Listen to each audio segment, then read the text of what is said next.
Now the king sent them to gather all the elders of Judah and Jerusalem to him.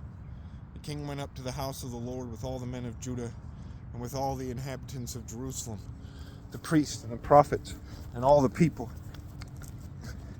both small and great. And he read in the hearing all the words of the book of the covenant, which had been found in the house of the Lord. Then the king stood by a pillar and made a covenant before the Lord to follow the Lord and to keep his commandments and his testimonies and his statutes with all his heart, with all his soul, to perform the words of this covenant that were written in the book. And all the people took a stand for the covenant. And the king commanded Hilkiah, the high priest, the priest of the second order, and the doorkeepers to bring out of the temple of the Lord all the articles that were made for Baal, for Asherah, and for all the host of heaven. And he burned them outside Jerusalem in the fields of Kidron, and carried their ashes to Bethel. Then he removed the idolatrous priest whom the kings of Judah had ordained to burn incense on the high places in the cities of Judah and in the places all around Jerusalem, and those who burned incense to Baal, to the sun, to the moon, to the constellations, and to all the host of heaven. And he brought out the wooden image from the house of the Lord to the brook Kidron outside Jerusalem, burned it at the brook Kidron, and ground it to ashes, and threw it as ashes on the graves of the common people. Then he tore down the ritual booths of the perverted persons that were in the house of the Lord, where the women wove hangings for the wooden image. And he brought all the priests from the cities of Judah and defiled the high places where the priests had burned incense, from Geba to Beersheba. Also he broke down the high places at the gates, which were at the entrance of the gate of Joshua, the governor of the city, which were to the left of the city gate. Nevertheless, the priests of the high places did not come up to the altar of the Lord in Jerusalem, but they ate unleavened bread among their brethren. And he defiled Topheth, which is in the valley of the son of Hinnom, that no man might make his son nor his daughter pass through the fire to Moloch. Then he removed the horses that the kings of Judah had dedicated to the sun at the entrance of the house of the Lord by the chamber of Nathan Melech, the officer who was in the court, and he burned the chariots of the sun with fire. The altars that were on the roof, the upper chamber of Ahaz, which the kings of Judah had made, and the altars which Manasseh had made in the two courts of the house of the Lord, the king broke down and pulverized there, and threw their dust into the brook Kidron.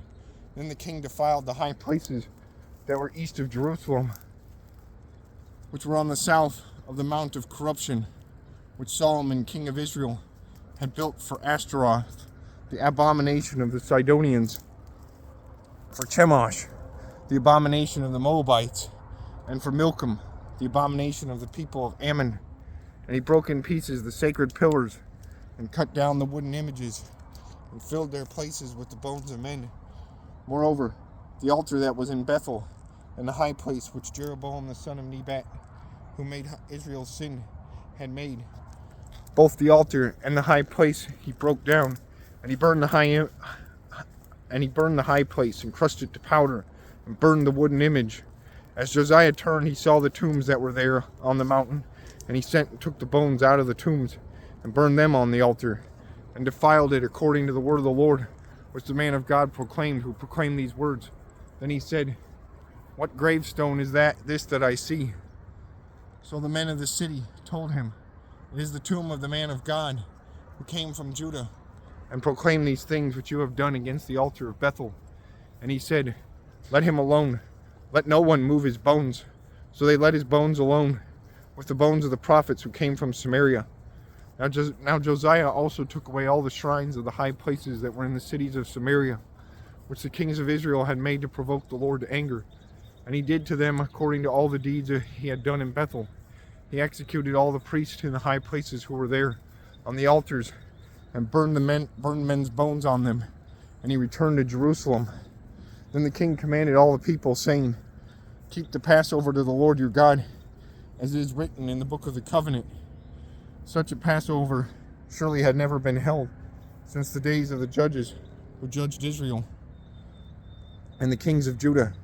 But in the 18th year of King Josiah, the Passover was held before the Lord in Jerusalem. Moreover, Josiah put away those consulted mediums and spiritists, the household gods and idols, and all the abominations that were seen in the land of Judah and in Jerusalem, that he might perform the words of the law, which were written in the book that Hilkiah the priest found in the house of the Lord. Now before him there was no king like him, who turned to the Lord with all his heart, with all his soul, and with all his might, according to all the law of Moses, nor after him did any arise like him. Nevertheless, the Lord did not turn from the fierceness of his great wrath, with which his anger was aroused against Judah, because of the provocations with which Manasseh had provoked him. And the Lord said, I will also remove Judah from my sight, as I have removed Israel, and will cast off this city Jerusalem, which I have chosen, and the house of which I said, my name shall be there. Now the rest of the acts of Josiah, and all that he did, are they not written in the book of the Chronicles of the kings of Judah? In his days Pharaoh Necho, king of Egypt, went to the aid of the king of Assyria to the river Euphrates.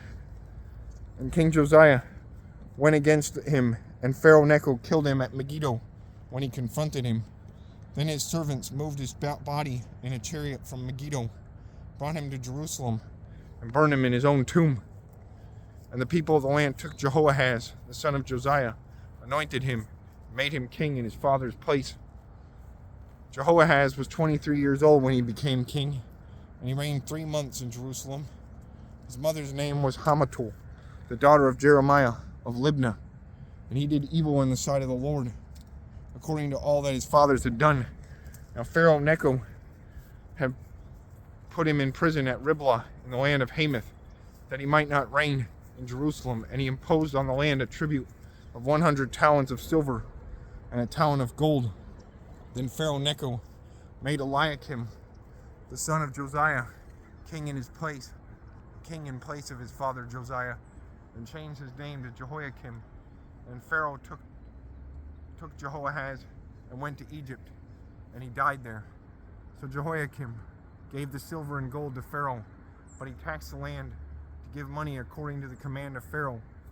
He exacted the silver and gold from the people of the land, from everyone according to his assessment, to give it to Pharaoh Necho. Jehoiakim was 25 years old when he became king, and he reigned 11 years in Jerusalem. His mother's name was Zebudah, the daughter of Pedaiah of Rumah, and he did evil in the sight of the Lord, according to all that his fathers had done.